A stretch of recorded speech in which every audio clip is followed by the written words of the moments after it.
Welcome back to the Simple Farmhouse Life podcast. Today I'm going to talk a little bit about my dumb phone, which phone I got, how the experience has been. I shared over on my Instagram that September 1st I downgraded to a dumb phone, and I got lots of questions, lots of interest, emails about that topic. It was one of those things that more people were interested in than I thought, and so I thought I'd share a little update here on my podcast. My name is Lisa, mom of 6 and creator of the blog and YouTube channel Farmhouse on Boone. Join me as I share with you my love for creating a handmade home from scratch cooking and a little mom and entrepreneur life along the way. This podcast is brought to you by my Blogging Success Masterclass. Do you want to learn how to start your own online business through blogging? I have a 1-hour training where I walk you through all of the mistakes that I made in the beginning, what I wish I would have known to get me to the status of career blogger a lot sooner.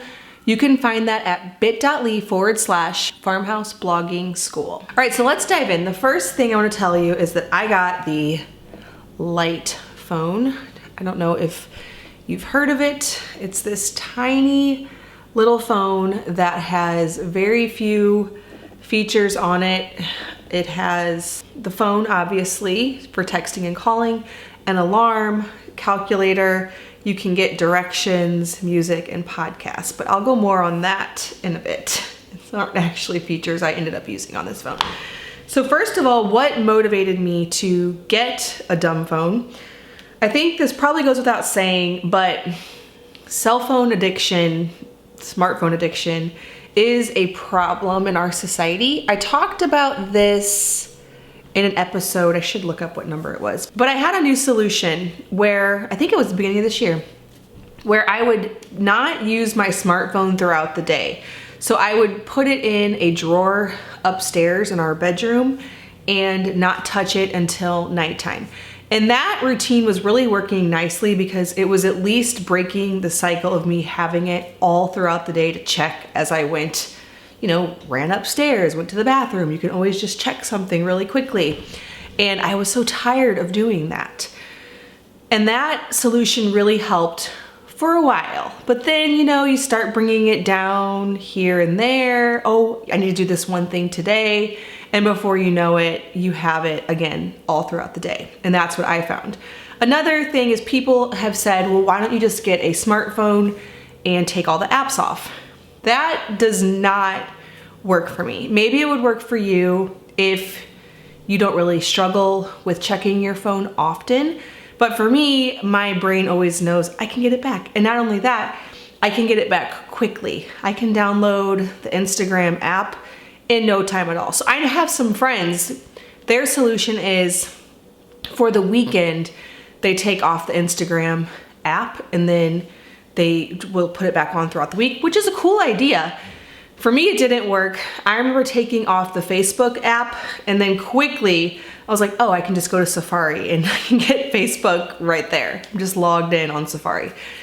And so for me, it didn't actually help. I really also struggled with Googling constantly or checking the weather, just little things all the time that whenever I first got this light phone, I would reach for my phone like, oh, I'll just Google that really quick, like something just that we were talking about. And I realized that I didn't need to figure out that information. It was just a conversation we were having. I'm like, let me look up this stat really quick. Unnecessary, but something I nonetheless found myself doing. And every time I'd put measures in place, because there's like screen time notifications and different ways that Apple tries to help you not be as addicted to your smartphone. Those things you have to have a certain measure of self-discipline to use those. And I have self-discipline in some things, but then there's always moments of weakness. And so I feel like you have to create systems where you're not set up to fail. And having a smartphone for me was very difficult, especially as a full-time influencer / blogger.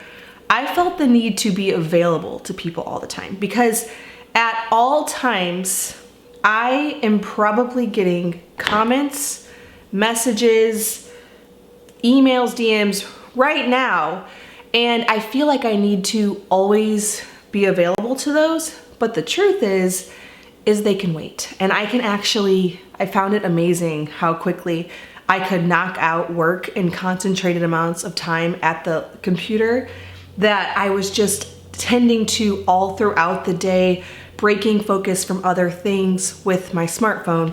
And so that is why I decided I wanted to try this. Now, I will say that my husband still has a smartphone. So you can still, if you are an up and coming blogger or something and you are building like an Instagram account to go along with your blog and you're worried about posting to Instagram, you can actually post to Instagram from your computer. A friend of mine taught me this. So like the last 5, 6 posts on my Instagram, probably more than that now, I've actually done with the developer mode on my computer. So what you do is when you're on Instagram, you click the little 3 dots in the right-hand corner, you go to more tools and then developer tools. This will turn your computer into a smartphone. And then you have to refresh the page and you'll see the little plus and you can actually post from right there. Now, I have found that you can't post multiple pictures, you can just post one. So there's been several posts in the last several weeks that I wanted to post more than one image and I just end up doing one. You can also post to IGTV from your computer and you can post to stories, which is really amazing. I actually didn't learn that trick until after I already committed to having the light phone, but you can't add links and you can't tag people, you can't share mentions. So you can share any photos with text, or if you create a video, you can do all of that from the computer, but you can't do those links. And so there have been times in the past 6 weeks where I've needed to use my husband's smartphone to do something sponsored or share new content from the blog. Now, I don't do this every time I have a blog post, but usually whenever I take his phone, it'll be in the evening. I'll say, hey, can I use your phone really quick? And then I will upload all of the stories that the sponsor needs me to put up because I have to have a link for those. And then while I'm on there, I'll usually throw on a few blog posts with links. I don't get a ton of traffic from Instagram, so it doesn't really benefit my business to constantly get on there every time I am posting a new blog post. Now, if I wasn't married and I didn't have the option of using my husband's smartphone on occasion whenever I have a sponsored post or something, would I still get the light phone? I honestly might still, just because of how much of a distraction I find my smartphone, that I'm really not sure that it pays off in revenue for how often I find myself on Instagram for the few times that I have a sponsored Instagram post that relies on me posting a link. Like I said, I can still build an audience because I can still post to my feed, I can still post to my stories. It is very nice that he has that so that whenever I do have a sponsored opportunity, I can still take it, but I'm not 100% sure that it would be a deal breaker. And I wonder if I keep looking if there might be some other way that you could actually use all the features of Instagram from your laptop. Now, I haven't found that yet, so it very well might not exist at all.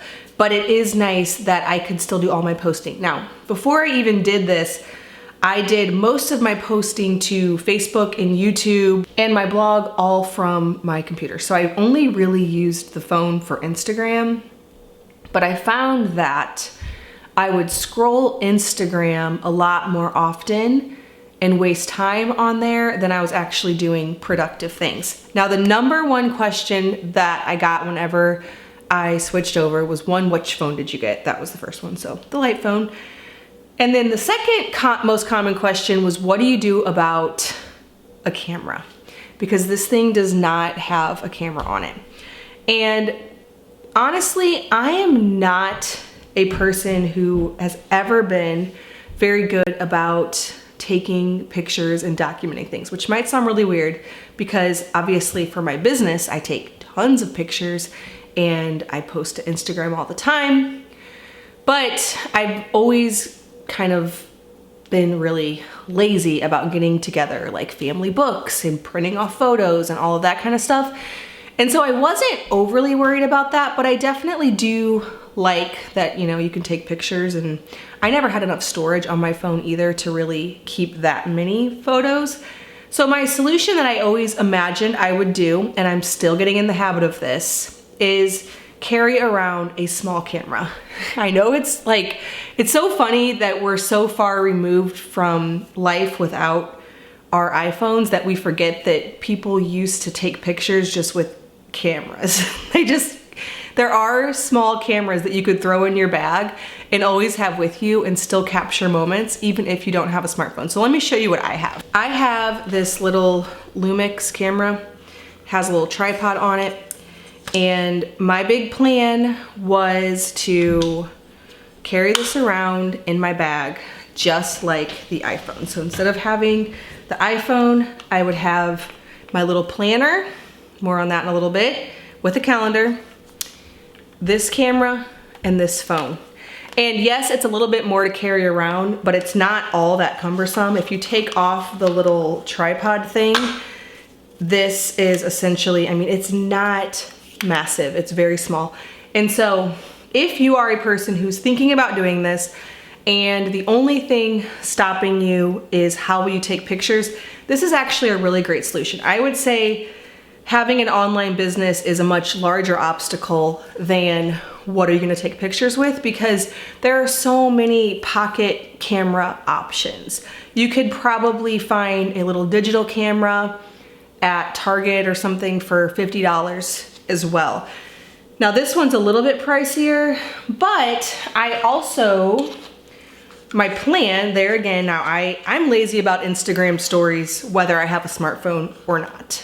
In the past year, I constantly tell myself I need to do more Instagram stories. I've had a phone most of that year, still didn't do it. And so I don't really know that my productivity with Instagram stories has gone down at all. I think I just am overall lazy about it, because I can flip this thing into a vertical mode. Actually, maybe not on this tripod. You can see how much I've actually done this. But it does shoot in vertical, and I could take 15-second clips and upload them at the end of the day all on my computer if I really wanted to.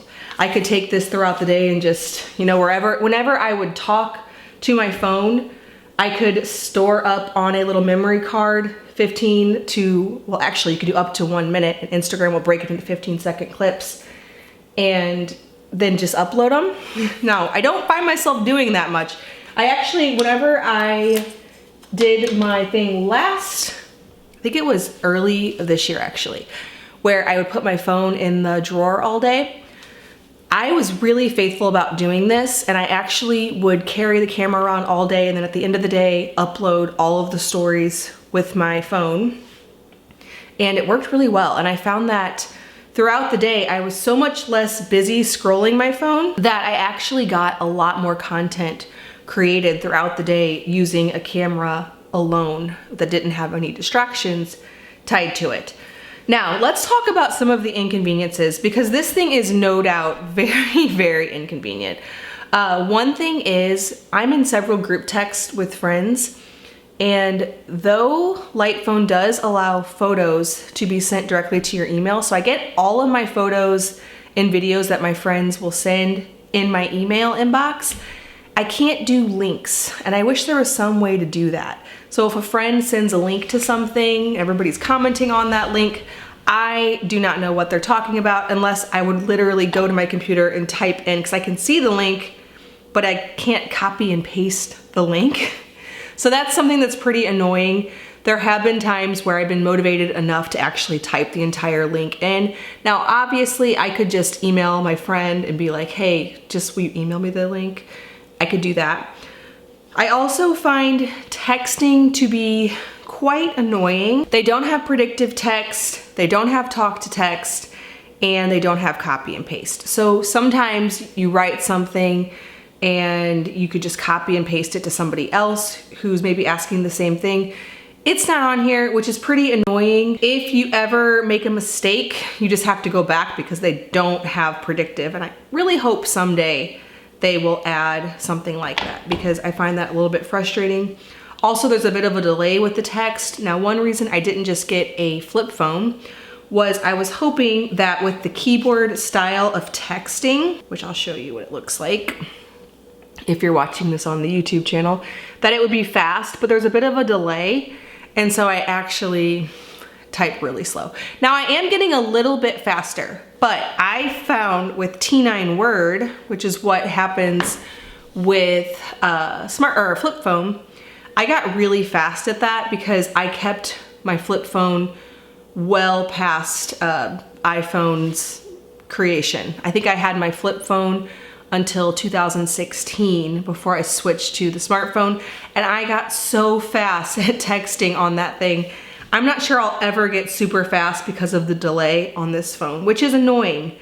But there again, I still feel like I wasted more time with my iPhone than justifies slow texting and having to upload videos a different way to Instagram, for example. Another thing I had to get really used to, and I'm still getting used to, I'm getting better, is my iPhone synced everything up. So I would write something in my notes on my laptop, and then I'd get to the store and there it would be, and I'd have a list in my phone. And now I find myself doing a lot of printing.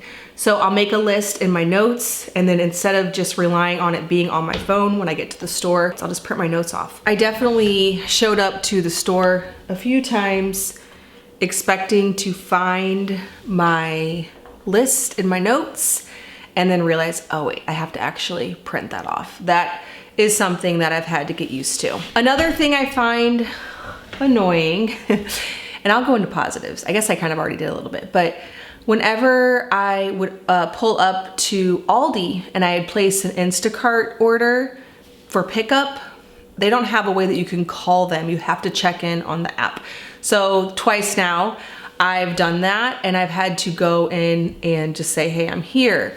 So I can still order Instacart from my computer or my laptop, and I do that. And then a lot of times I'll just do delivery to my home. But if I'm doing a pickup order, I have to go in and tell them I'm here, which is annoying. But again, whenever, I'm sharing all of this, I still find that the benefits of being out and about for the day and having no way to check any of my stuff far outweigh the downsides. Now, Walmart, if I do Walmart pickup, they have a phone number, and so I can just call them. I don't have to actually check in on the app, which is great. A few other things I had to do to actually prepare for the switchover. I had to get the bank app on my husband's phone because we don't bank in the town that we live in. We stuck with our old bank, and so I have to deposit checks. The only way I can do that is with the bank app. I always thought that I would put like a few of the other apps that I use, like for Daniel's baby monitor and things like that. I just haven't, and I'm like, you know what? I didn't use a baby monitor for the first several kids. I don't really know why I have to have one now. And I might eventually, if I find it really convenient, or like when the baby's a certain age, like 1 or something, when you feel like you need to check on them more often, I could just get the kind of baby monitor that has a receiver and doesn't actually go with an app on the phone. So I think what happens is, over the course of 4 or 5 years having a smartphone, we build our lives with certain things, not realizing that there was a way to do it before that we just forgot about. And so that's what I'm learning over and over again. Another thing is getting in the habit of carrying around my little planner. So the first thing I did whenever I got my light phone was I went to the store and just bought a small pocket size planner. It has a calendar, and then it has a page for notes. And that's where I will, when I'm out and about and I have no access to my laptop, I will I'll write notes for myself that I would have ordinarily put in my notes app. And then anytime somebody makes any kind of, plan, I'll put that in the calendar.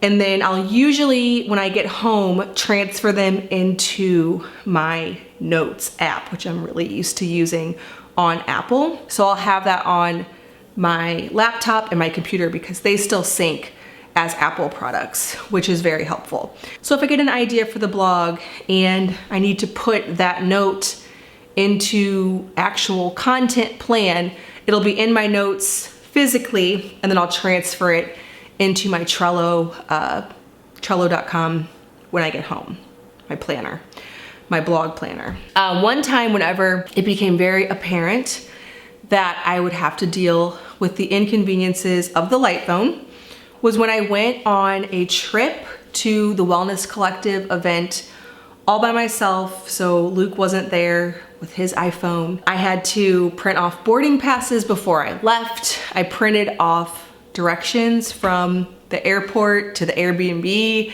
and from the Airbnb to the event. Now, the light phone does have directions. It's actually a new feature. They rolled that out right around the time that I actually got the light phone. The problem is that they don't stay loaded. So when you're on the iPhone and you put in directions somewhere, as long as it loads, you don't need to be in service the rest of the time. It'll just keep it up and you can get there. This one, I find that you'll be relying on this, and then the next thing you know, you step out of service and the directions are completely gone and you're lost. And so I do find it important to have either an atlas or printed off directions or some way that you can, you know, in a pinch, if you know you're gonna be in service the whole time, that's good. But if, like in the case of whenever I went down, or I went over to Lancaster, Pennsylvania for the Wellness Collective, I was dropping service between the airport and the Airbnb. And if I didn't have my printed off paper directions, I would have been in a pickle. So I find that though they have directions, they should not be 100% relied on. But again, I was remembering back to the time that Luke and I took a trip all the way to the East Coast. So we started where we live in Missouri. We went north, we went through by the Great Lakes, we camped. We went to Niagara Falls, we went all the way to the East Coast, we traveled down the East Coast, we traveled back home through Lancaster, Pennsylvania. We went to several Amish areas, explored all of that. This was in 2010. So I know for a fact, neither of us had a smartphone. We had no phone with directions whatsoever. And so I don't remember how we did it, but we traveled so far and we saw so many sights and we had a great time. And the whole time we never had an iPhone, which makes me know that it's all possible. And we probably were a little bit smarter and a little bit better with directions then than we are now whenever I feel completely helpless without my phone to get me places. So I like that uncomfortable tension, knowing that like I have to learn something or I'm gonna be in a pickle. So I don't know. I think I'm just justifying, because of the amount of freedom that I feel, not feeling like when I leave the house for the day on a Sunday and we go to my parents' place and we go see his parents, and I never check in to see what's going on Instagram or who's messaging me or who's, you know, negative comments. I can't see it. And the freedom I feel from that makes me willing to be okay with the inconveniences and the new learning curve that having a dumb phone does force me into. On our baby moon, Luke and I went on a baby moon and it was just the two of us. I was amazed at how clear my head felt whenever I had no way of getting on the internet. Now, I brought my laptop with me, but we couldn't really find internet often. We actually did find it at a Mexican restaurant and I had to upload something that was due, but that took 10 minutes and I got all of the stuff that I had to get done in that day in 10 minutes and I didn't even look at anything the rest of the day. And it just was such a good feeling. And I find that though I can still completely access Instagram on my laptop, it just doesn't draw you in. You can't, it's just too inconvenient to look at. To scroll through stories is inconvenient on the laptop. To scroll endlessly whenever you have to be sitting there doing nothing else, it's too inconvenient. Now I do find that when I'm, sitting in bed at night and we're watching a show, it's still totally possible to scroll. That's always been the case, even without a smartphone. But there's just times where I can't run out to the garden and look at anything. I have to just be completely present in the moment, which a lot of you are probably like, yeah, I've been doing that forever. That's how I live my life. And awesome for you, because for me, I wasn't like that. If I ran out to the garden or ran out to milk the cow on the way, I have my email app and I'll see, okay, so-and-so needs me to respond to them on this. And then that's in my head while I'm milking the cow. There's so many more moments where my mind just feels a lot less cluttered, and I'm amazed at how much less time it takes to attend to the things that I need to do than I previously thought, because I was doing a lot of things where I felt like I was working, but really I was just checking. I wasn't actually doing anything productive, and that's been something that's been really eye-opening to me. One of the biggest changes that I find, and this is either an advantage or a disadvantage depending on how you look at it, but I find that I have time to be bored. So whenever I was on the airplane, I could have downloaded podcasts. I forgot to do that. So I was just bored and I had to read a book. And then on the way to, driving anywhere, driving to my midwife appointments or driving anywhere now, I just turn on the radio. And that's probably something that's not lost on a lot of you, but it is on me, because I would put on a podcast or a YouTube video, always having some kind of voice going. And there's times now where I'm just like a little bit bored in a good way. Also, I was really starting to think about my kids. They're at the age, well, my oldest is almost 13, where she, a lot of people her age have smartphones. And I want to, obviously I'm not going to allow them to have one until they can get their own phone, I guess. I'm not even sure. We haven't really had that discussion. But I have no desire for them to not have a lot of time and space to be bored and creative. This is no way the time now. I could see maybe when they're older and more responsible, but I would like to be a good example of showing them an alternative, that it's okay to be a little bit different. It's okay to not be addicted to our phones. Now, another thing, this phone does offer podcasts, but you really have to plan ahead, because I have the very low plan. I have the $30 a month plan on the light phone intentionally so that I can't listen to podcasts all day, because I don't have enough data to do that. And so if I want to listen to a podcast, I usually will just do it on my laptop when I'm at home. Now, if I'm out and about and I want to listen to a podcast, I needed to have thought about that first and downloaded the podcast so that I don't use up all my data. And I never do that. It's too, honestly, this light phone, it's too inconvenient to use in any amount of addictive way. You would have to upload your MP3s if you want music, so I never did. You would have to download podcasts, and you actually have to subscribe to the podcast on your light phone dashboard on a computer. You can't just be out and about and say, oh, I want to listen to this podcast that somebody told me about. Can't look it up. So I really like that, because there's just no way to get addicted to this phone. It's way too inconvenient to do that, and that's exactly what I wanted. I wanted my internet time to be more intentional. Now, it's still not perfect. Like I said, I still have my laptop. So there are still times where I catch myself doing very unproductive things, but this is for sure, for me, a step in the right direction.